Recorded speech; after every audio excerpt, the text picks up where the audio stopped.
Let's get to the show. SummerSlam, first match, Power and Glory versus the Rockers.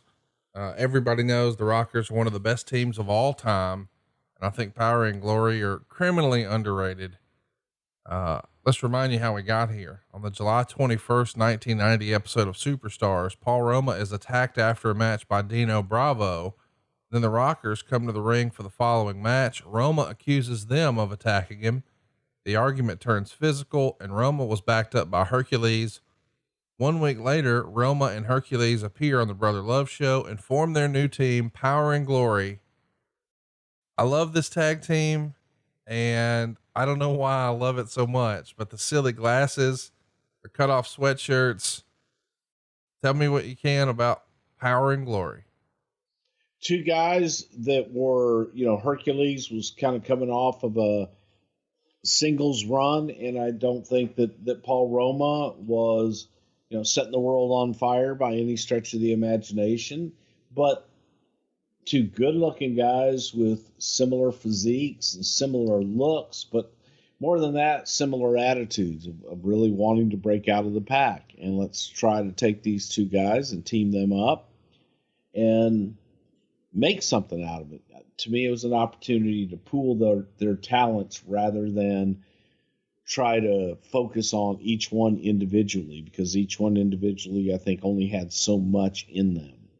But the team, they looked good together. They looked like a team. And it was a way to kind of salvage and elongate both careers. What do you think of those silly, red sunglasses? I mean, is that the most 80s looking thing you've ever seen? Those were awesome. I love them. I think me and you need a pair. I just need to find who's got them. Yeah, no, they were great. They completed the look, man.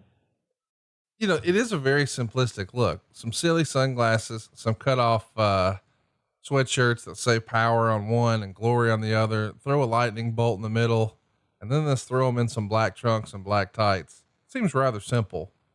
Talk to me a little bit about who would have, I mean, is this something you involve creative services, or are these just the guys just like, hey, what can we find at the fucking Walmart? I think, I actually think that creative services may have done a draw up on these, and the logo at least. And then the rest was, okay, here's the look, here's your stuff, and let's go try this. Well, and I do think that creative services, Debbie Bonanzio and those folks over there, that they were involved in this. Talk to me about Shawn Michaels. He's coming into this match with a bad knee, and, there's going to be some stuff written about it. Do you remember Shawn working this show hurt? Shaw was very hurt. Shaw needed to get surgery, and this was during a time where, okay, if you were hurt and you need to get surgery, let's go out and make a reason for you to be out of action for a while where the audience can actually see it and not do any more damage to the injury. But it's already there, and you got to have surgery anyway. So let's do it.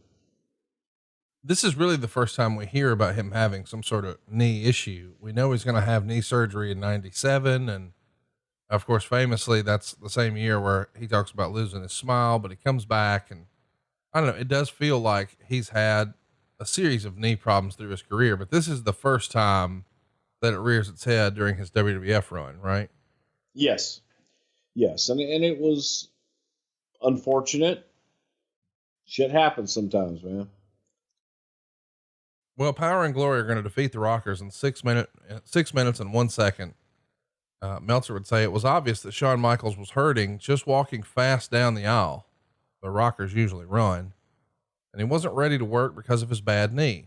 So the only option, other than subbing him with Shane Douglas, as they've done on the house shows, was to do an immediate angle where Hercules jumped in before the bell and nailed his knee with a chain. Because of that, Jannetty worked the entire match.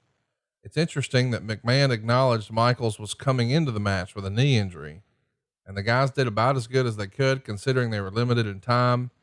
Fast action with Roma and Jannetty and lots of double teaming as well. Hercules still stinks, but with a hot partner, they'll make one of the better tag teams in the Federation.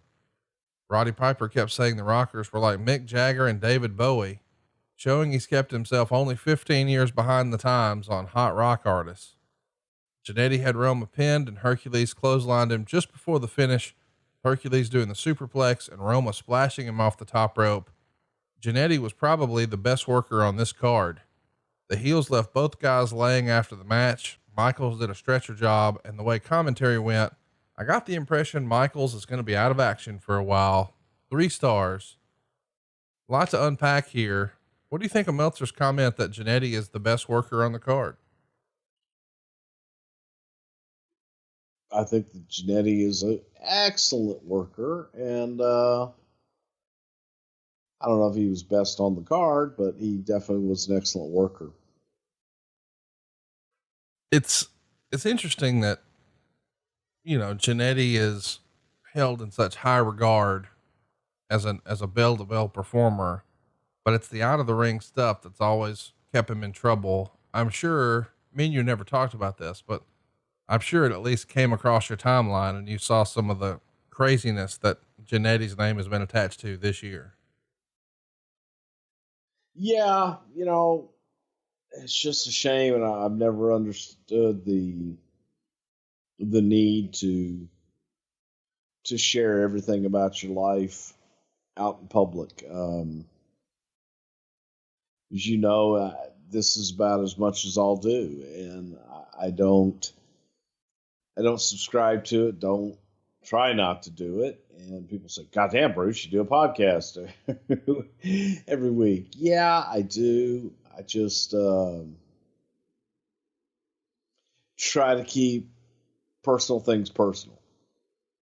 Yeah. You always play, with Stephanie's particular challenges here or there. You don't comment on it at all. You just, if it comes up, it's because I'm, trying to rally some prayer warriors for you here on the show, but it's not like you're putting any of your business out there. Yeah. And then, so I just think that that's kind of on Marty's part. It's tough to comment on because you don't know what's fact, what's fiction, and what's just trying to get your name out there in the public. I hope that Marty can pull the nose up. He's one of all of our favorite wrestlers, growing up. We grew up with him, and I don't want to see him in a bad way. So I hope that he can get some things straight, and it would just be great for him to have a second act. I agree. Let's talk about Power and Glory. They're, as I said, one of my guilty pleasure tag teams. I absolutely love their finish. I think they had a cool look and presentation, but they're only going to last like another year and then they're done. Why don't you think Power and Glory had a longer run? Was it just, were they a little too late? Like if they would, I think that having a year run at that time is a pretty good run, frankly. And some guys didn't even get to have that. Right. But having a run at the time that they did and being able to go out there and people still talking about them today, I think is pretty damn impressive. Why, when they needed a manager, did you guys look to Slick? It may have been as simple as Slick needed someone to manage. And it may have been just as simple as, hey, these guys will work with the Doctor's style. Not much more than that, really. Did you not think that Hercules and Roma were capable of doing a good promo, or was it more heels have bad guy managers in this era? You tell me. What do you think? I don't think that Roma and Herc were a good promo, and I think they needed help. And plus, heels need managers. Well, yeah, that was sort of my thinking. I'm not saying that those guys were going to come out and cut, Rock and Flair level promos, but it does feel like, at least in this era, if you're not sure, do you cheer this team or boo this team? Cause they kind of look cool and they're doing cool power moves, and look, they just beat the Rockers. It must be pretty good.